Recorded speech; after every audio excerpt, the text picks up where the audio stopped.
Good afternoon, everyone. Let's be clear.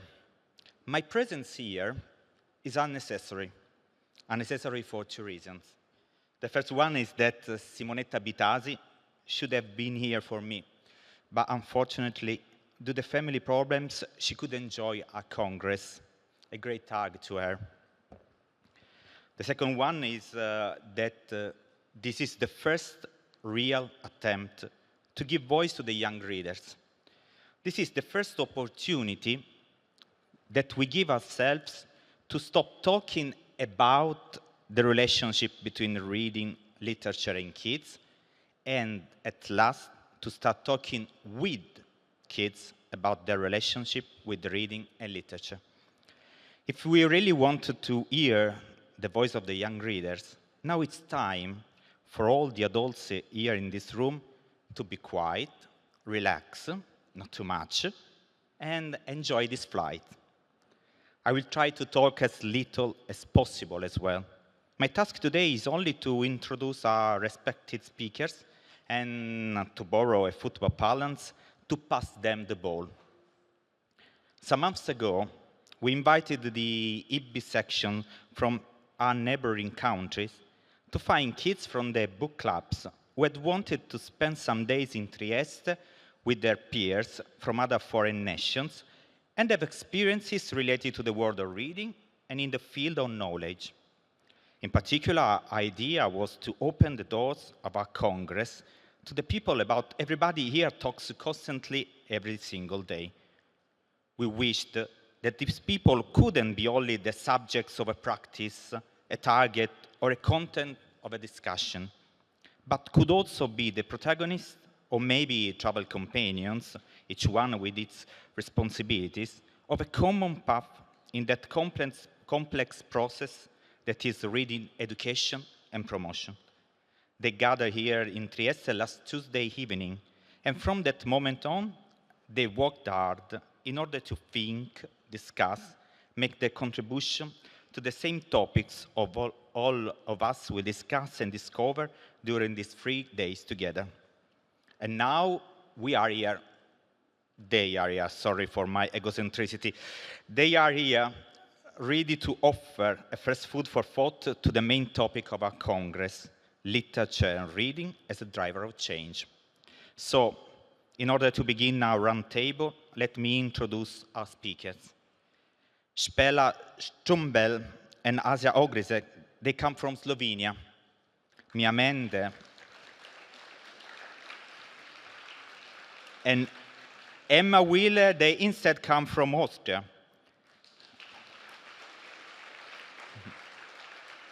Alessandro Ekes and Ettore Costadura, despite their name, come from Germany. And last but not least, are young readers from Italy.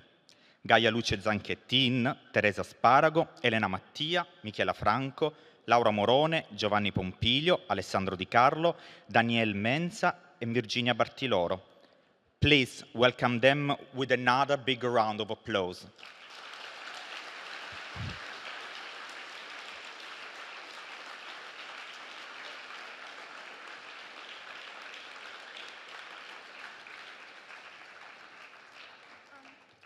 We wanted to thank you all for inviting us here and for giving us the opportunity to express ourselves and our opinions for the first time. Thank you from all of the young readers.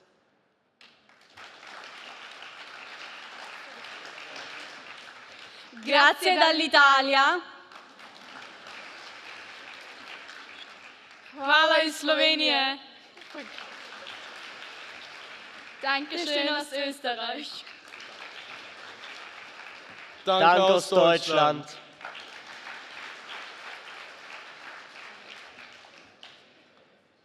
Okay, guys, I have only a question for you. One of the topics of our Congress is books and reading as a driver of change. What do you think about it? Enjoy the answer. In my opinion, I believe that change is an evolutionary action that everybody can make. But in order to have change, to make change happen, we have to develop two skills, which are critical thinking and knowledge. And only educators, such as teachers and parents, have the responsibility to develop in us these two skills. What do you guys think? I think that we should stop forcing people to read, so it's not like an obligation, but something enjoyable and something you have fun doing it. I think that nothing can change if we don't try. So everybody should try reading, but it's also okay if you try and you don't like reading, it's okay to not like it, but you should try.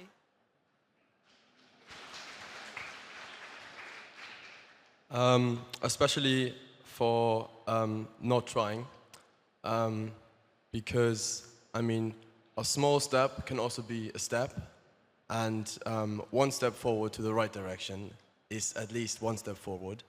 And if someone doesn't even try and doesn't even make that step, then he never experienced how reading really could influence your life and your friends, your family, everything. And like, we also must think about like what Mia was saying. Like, school always like propose you like books that are kind of heavy and like complicated, and they just don't really give you books that are just enjoyable. So you might start read one of those books and then find it boring or just too that it asks too work from you, like to read it is not like something that you do for fun and say, oh, I don't like reading. But maybe that wasn't just the right book. So like schools should also, and teachers should also like give books that can also just be for fun, because people, if not, could get scared.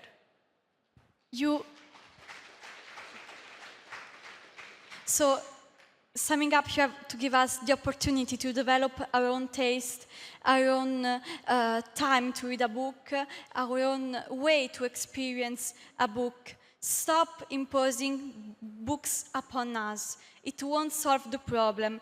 Just let us explore this beautiful, complex world and just let the magic happen.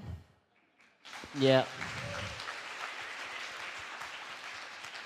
What the society should do is normalizing reading for we younger people.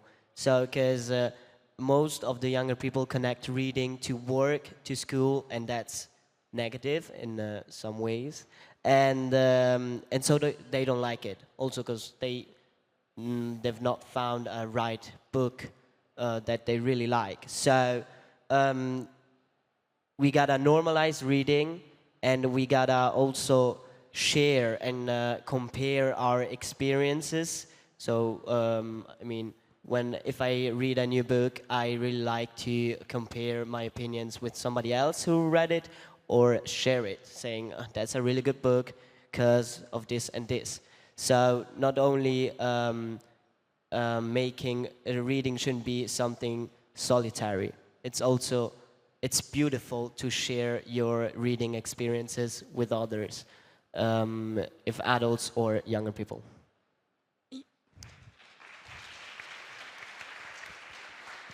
Yeah, and I will also wanted to add that parents, parents and teachers and the whole educational system has the responsibility to introduce the world of books to us.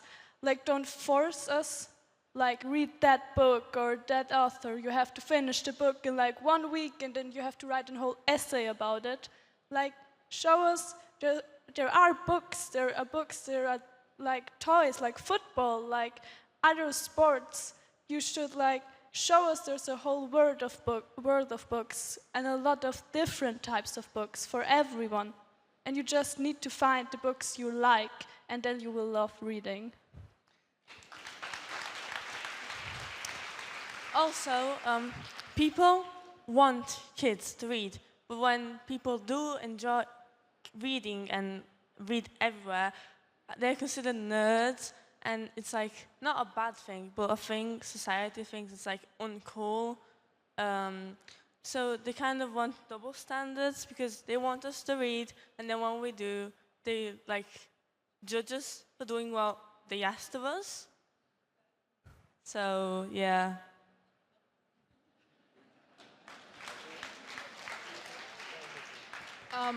I also think it's not about how many books you read, it's about finding the perfect one that makes you want to share it with everybody else.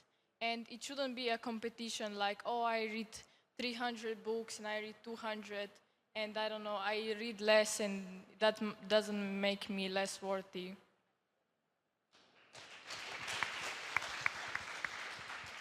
And like something that we must understand is like kids learn by imitating what they see. If they see people, like if they see their parents staying on the phone, they're gonna say, oh, I want also to stay on the phone. If parents start reading, then children start reading. And that is what you need to do. Yeah, that's the thing. Just going forward into the future with the right idol. So you have the idol you choose, especially with the parents.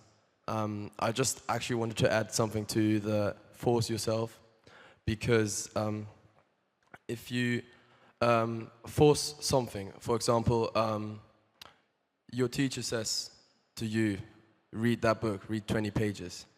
You would like less to do it than by yourself, I read 20 pages today. It's a different feeling to have it done for someone else than have it done for yourself. And that's a value that for reading is really important and should be valued, especially for young readers. Yeah. Yeah, reading should be a hobby. It shouldn't be work. It should be time for you. It's like, I think almost everyone said, it's a window to the world. It's a new pair of eyes. It shows you other point of views, or it makes you dream and enter another dimension.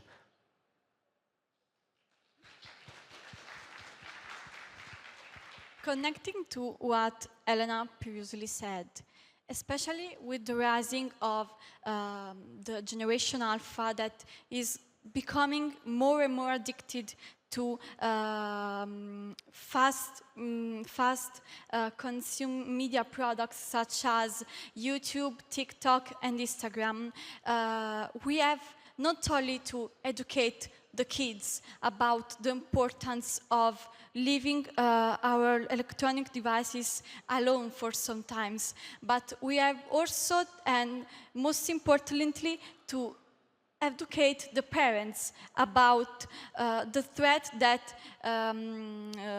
fast products are to very young minds. So I just want to say that you have also to educate the parents. Educate the parents first, and then the child.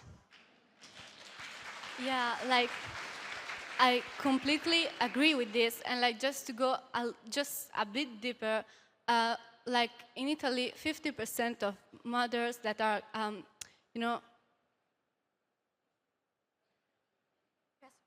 that breastfeed, they use like the phone, the 50%, and they don't make like eye contact with the child, and like with the kid, and like. Another thing would be like our attention span has decreased over the years to like, I think less than 10 seconds. And or also if you see the songs, they're not like 5, 10 minutes anymore. It's like 2 minutes, because people are not capable to be concentrated on something anymore, because these fast media products are changing our brain. Like, okay, just like if you use Google for 1 hour a day for a whole week, your brain already has changed something. And the only other thing I wanted to say is like, I saw this thing about people that there was this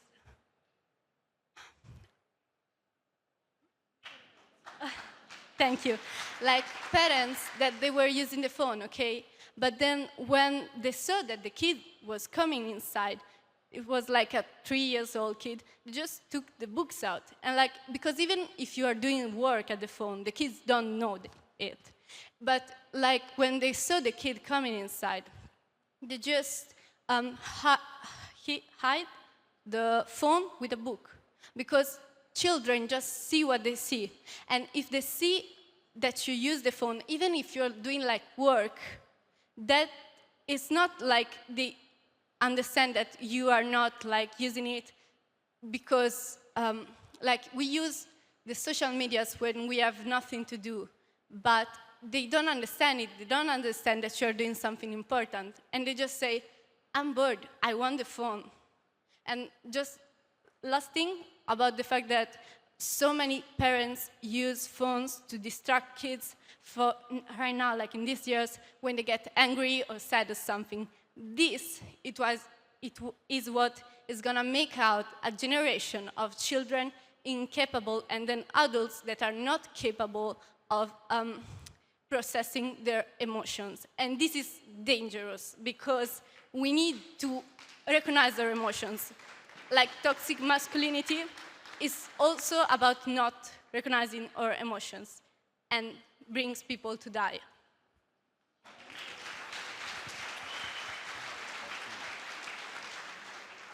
I also think it's the same in school. Like everybody wants you to study, but they don't show you how to study. And it's the same with books. Everybody wants you to be a reader, but they don't introduce you to books. So it's like they want something, but they don't give a solution to it. Like they do it too late. Like you come in high school and they say, okay, so now you're gonna just read this 500 pages book that is like about deep analysis of society. Guys, we need some basis. We need to learn, like grow up with books as something that is fun. Reading is something absolutely wonderful. It's an adventure. It's something that creates emotion. It takes you to another world, another dimension of thinking. It helps your grammar, your vocabulary, boost your imagination, your life. You see the life with colors. You see references to books. You imagine your life. You live your life with adrenaline and adventurous spirits. And people who read are eventually happier than those who use phones and just spend time watching TikTok and things. And people don't realize that reading is not the same as watching TikTok. Because you just scroll videos, something you don't like, you scroll and you will never see it again and you don't care about it. But books take patience. You need to read slowly or fast, but you need to percept what you want to absorb, because books can make us better people and they make us feel better. But what I'm trying to say is people nowadays are used to scrolling, used to doing something fast, not with quality, but like quantity. And I think books are great tools to learn perception and patience. Because if it's a thick book, okay, I understand, it looks scary, but that means it's going to last longer. It might have a deeper meaning. It might impact your life in way more ways than you ever imagined for that one video on TikTok to mean.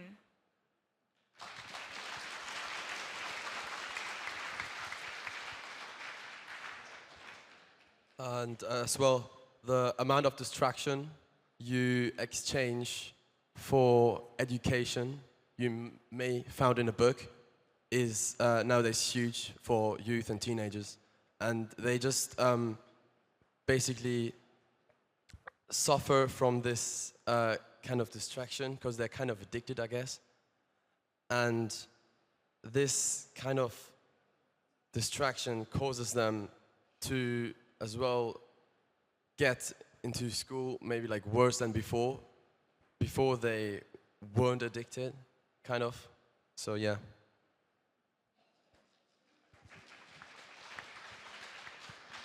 So this shouldn't sound like a critique, but more like a suggestion. You, like the school, the society, the parents, you adults in general, should give the chance to us young people to read, because it's our freedom, and it's also our right. So if we don't get, like Elena said, we learn from imitating. We imitate. If we don't have a good example, I mean, you are obviously all good examples, but I talk in general. So we need a good example to start, because without a good example, it's quite impossible. Yeah.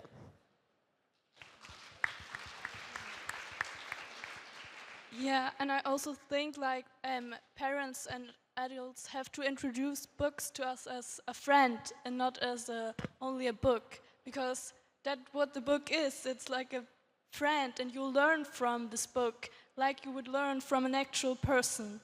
And yeah.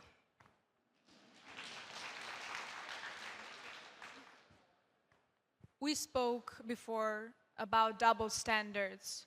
So people want you to read, but when you finally start to read, you suddenly become a nerd, a bookworm. You are uncool, you are a lowlife, you are weird and strange, unpopular, and reading is looked at as something weird, unique, not in a cool way, but it's like you have to lower yourself to books, from a phone to a book. And I want to make a point about judging.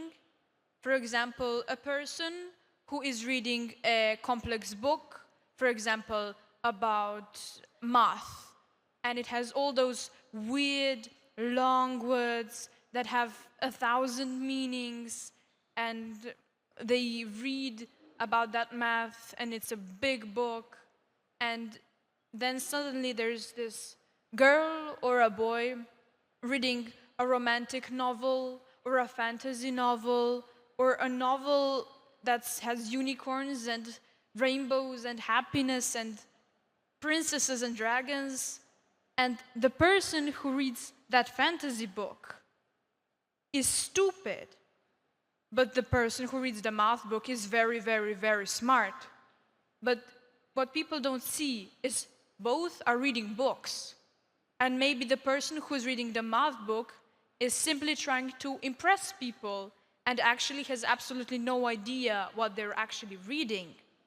But the person who's reading the fantasy book, they empathize with the characters, their imagination grows, as I said before, and maybe those people have a way brighter future because first they have to fight with society for the right of being a reader, and they have to fight because they're uncool,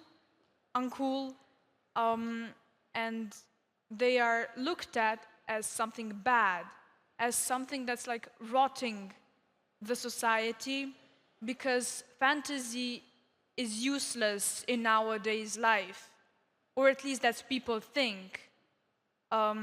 Because sometimes the best business ideas, the best ideas like anyway, are from those people who read fantasy, because their imagination is so wide, they can look at the floor, for example, with one angle and 1,000 more, and they get immediately those 1,000 ideas of improving something, of becoming something more, and they see way more than that person reading that math book.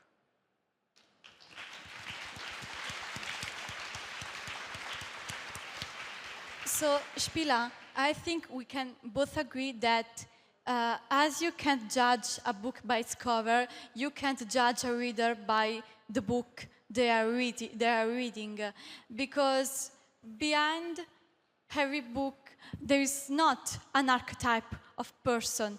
There is a real person with his own personal issues, with his flaws, and with all the best things that they can offer to the world. And I think that there is a topic that is really less discussed in the reading community, and it is maybe intrinsic misogyny, because we are always ready to judge someone that it's reading some romance book. Romance books are always associated with femininity, with women, with girls, and therefore we automatically think that romance books are stupid, are frivolous, are just a bunch of words, very sweet words, and they evolve with the same trope. They are all the same. But reading a romance book is not this.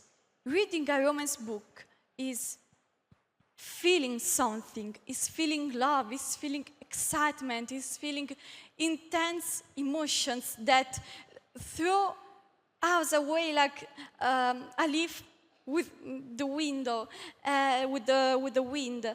And I believe that we should all give another chance to romance books, because they are not stupid. They are just a way to feel something really, really beautiful and really, really intense. And this is just a basic human need.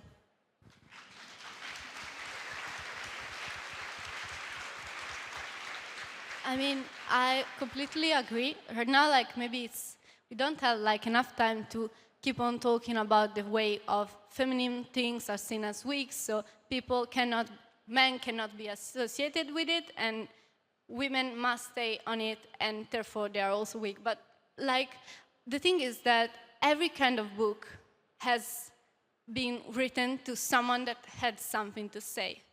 And people cannot feel ashamed of what they read, and nobody has the right to make people feel ashamed of what they read, because they are reading. Like, it's like one of the most beautiful things that you can do, like when you just don't know what to do, or you just like start reading and you cannot even stop, because it's really another world, another thing that is opening to you. And like about that,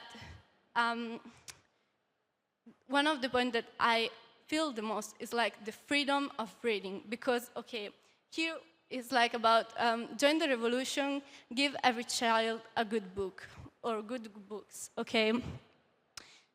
The thing is like, information is a right, because if you're not informated, we cannot perceive and like use critical thinking on what is going on around us.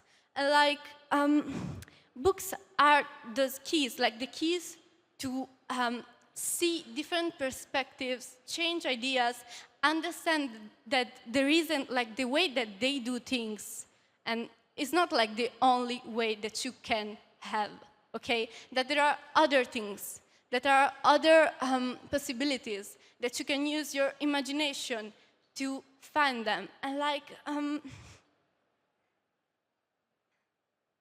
these different perspectives make you want to create like a better place. And this is what makes people and like kids and young readers understand that they can do something and see what is going on and say, I want to do something. And this thing, I feel like this is what scares some other people the most, because if you see how some things are being censored, like even right now, like, I mean, so many people knows about, I don't know, here in Italy, or like the Nazis that used to burn books, like everyone that wanted to create something that they didn't want to be discussed, they used like kind of burn books, you know? because books are what scares them. And like even now there are censorships going on, like people are rewriting history, are trying to not make people understand what is going on, like in Palestine, like, or just never even mentioning what is going on other places, like Congo and Sudan. Like all these things that are going on are just being not said, or like right now there are like people that are trying to hide them, okay?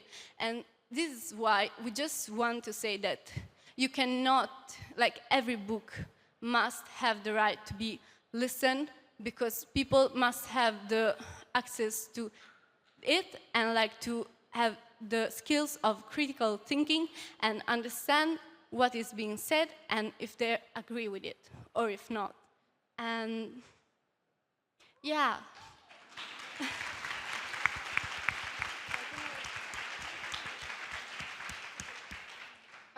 I also think here we're talking about change and improving and how to start reading. But like most people in the crowd here are readers. And the people that should be hearing this aren't here. So I think that says a lot about people wanting to change, and yeah. So, literacy is a very powerful weapon. And it's not a case when a war starts, the attackers destroy schools and burn books. Burning books since the burn and banning books since the medieval age has been one of the most powerful ways to keep a population ignorant, because an ignorant population is a submissive population and you can manipulate them better. A literate, smart, clever, critical population is a powerful tool against any type of tyranny. So, reading is something scary. It's scary for people who want to control us, but in a certain way, it's also scary to us when we are not used to reading. We always feel like reconnecting to the education discourse. We always feel like we are being judged and we are being always stressed when we are handed by our teacher a classic, because we do not have the tools, we do not have the experience and the knowledge to understand the language, the topics, and also when we don't understand what is going on in the book, we feel just so stupid and so bored that we just want to give it up.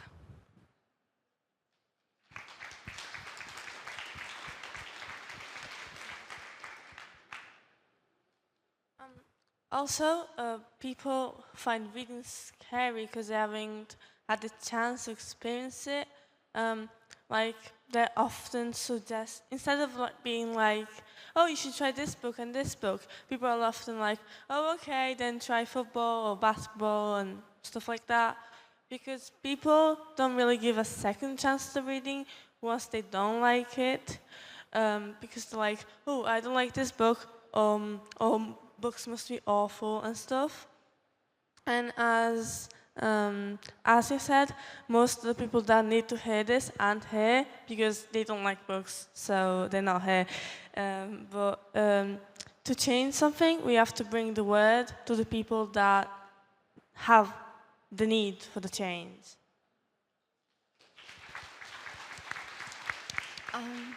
I just wanted to reconnect also with what Ettore was saying a little bit of time ago about, like, I really feel the thing as reading is a and I mean, should be also a collective act, because reading and like sharing and ideas, opinions, and just talk about things all together in a group, like it's like what used to happen like in cafes, like in the, I would say like in the moments where we had like the most important philosophers come out, like, or like just Socrates. It was also always about share our ideas, read something, criticize it,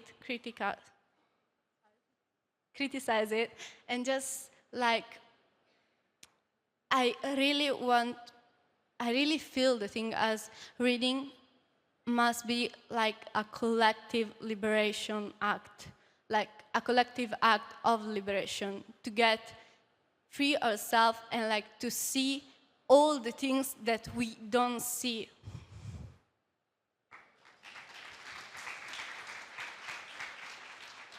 And also like the joy of reading a book on itself, but then the joy of sharing that joy with other people, it's so much better. And not only if you read a good book, but also when you read a bad one, you can share that opinion and maybe they agree or they're not, but it's so much better.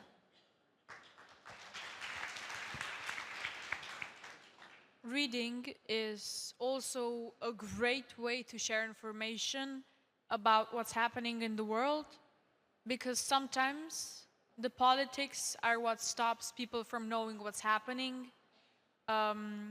Newspapers are censored. Some news don't get out because people don't want to admit they made a mistake. And as I said, it's a way to share information about what's happening in the world, because people who suffer have those intense feelings of grief and sadness, and then suddenly there comes this one moment in their life when they feel okay. People need to know what's happening, because absolutely nothing changes without knowing, because ignorant people have no idea what's happening and they live their happy, ignorant life, and they have absolutely no power to change anything.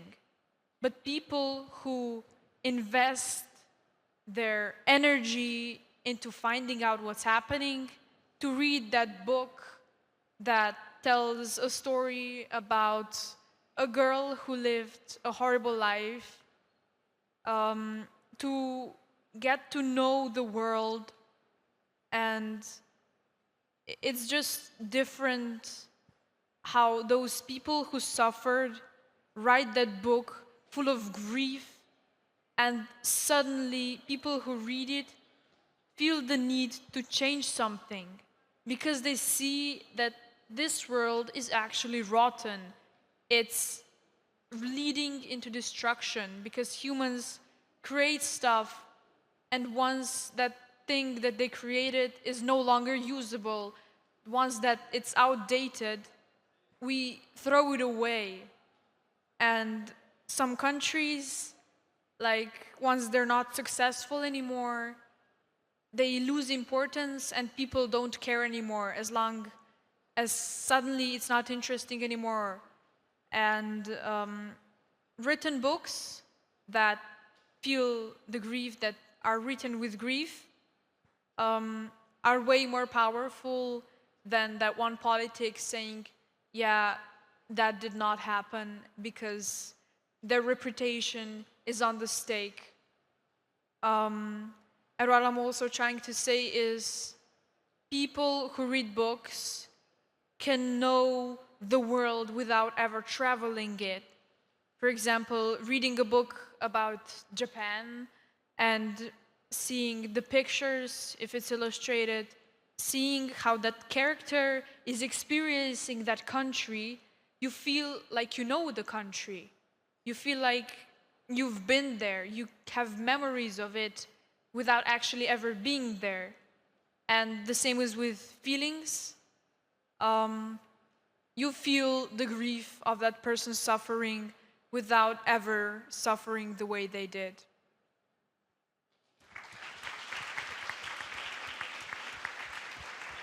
Yeah, and I also wanted to say something about information.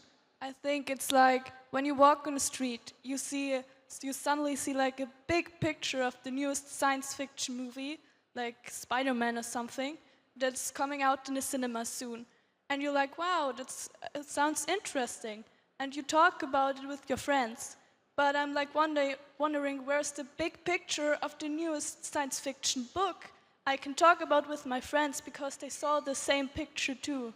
I think we need to do something like that to get the attention of like readers and other people that normally maybe don't read, but got like catched by this picture of this new book and this new like thing they are interested in it too, and yeah, and share your thoughts about it, like.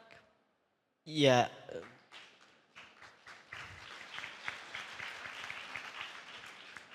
Humanity won recently many wars of acceptance in the past century, and I think we should also accept readers and books and normalize it, as Emma just said.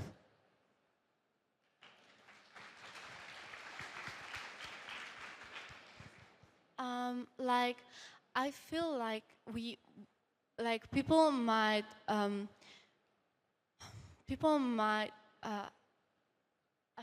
assume that things like that right now reading can be seen like as a trend, like, oh yeah, they are reading but just because they want to show it. But what I also want to say is like,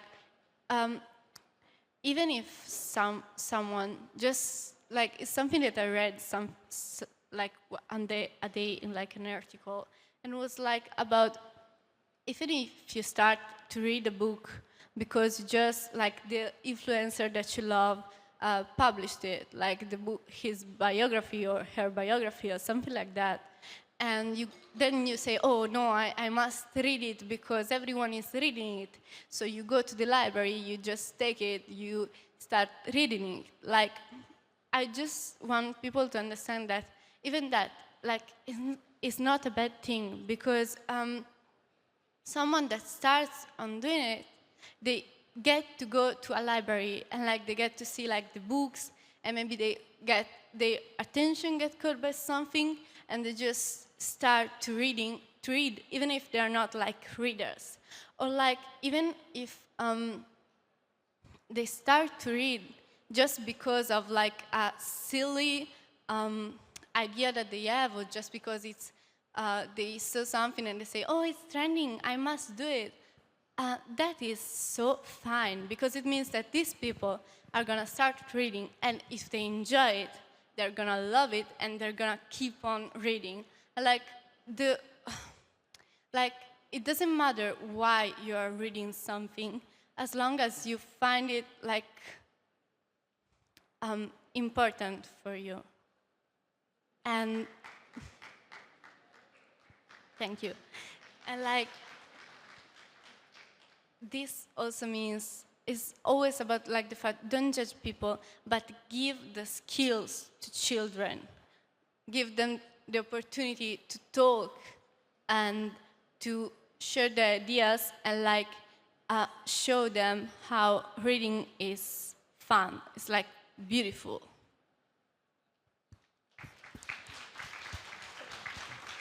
I also would like to talk about another topic. So, boys readers should also be normalized, because I often listen people saying, oh my god, this boy is reading.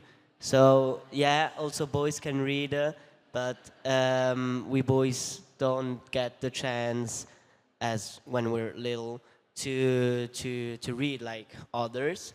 So luckily I had my mom who introduced me to reading and gave me the chance to like it. But the most part of my friends, they just play football since they're little, and no one said to them, oh, do you want to read a book with me, and something like that. Yeah, sure, also boys can read and it's normal.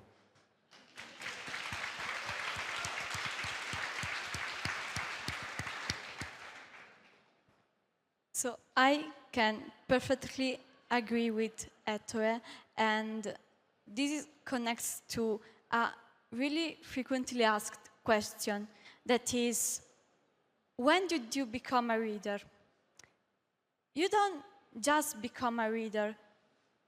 It's something that is intrinsic in you. It's a passion, a tendency that is like sleeping inside your heart and is waiting to get up and thrive. And for many lucky kids such as Ettore and such as me, we had and have parents that since the first moment they saw us, they always read us books and told stories. Others are less lucky and just discover this passion with time, but I believe that at the basis we are all readers, and being a reader means that you have the opportunity to travel not only all around the world, but also to travel in people's minds and ideas. A book is not just a bunch of paper and ink. It's a path, a way, something that you can walk by, you can sit, you can stare, or you just can run out of it. It's your choice. And when you just stay there and savor the moment, you know that you find your path.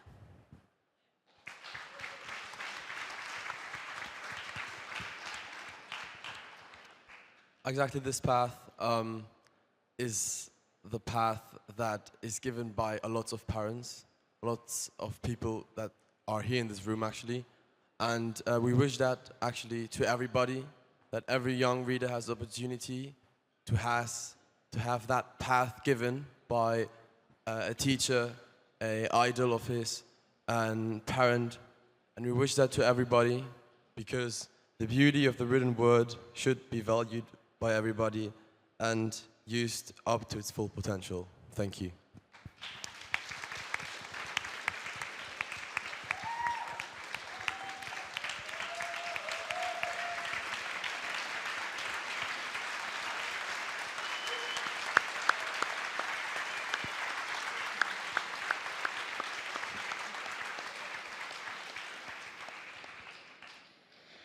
Thank you. Really, thank you for your sharing. Thank you because you have opened the door of your lives as readers and given us the opportunity to access a world that very often we don't really know or we don't know intimately. Our kids will continue now to hear from you. I say a word, be careful. We will meet again them on Sunday afternoon when they will rebut what they will have listened to during the next few days. Thank you, everybody, and have a great Congress.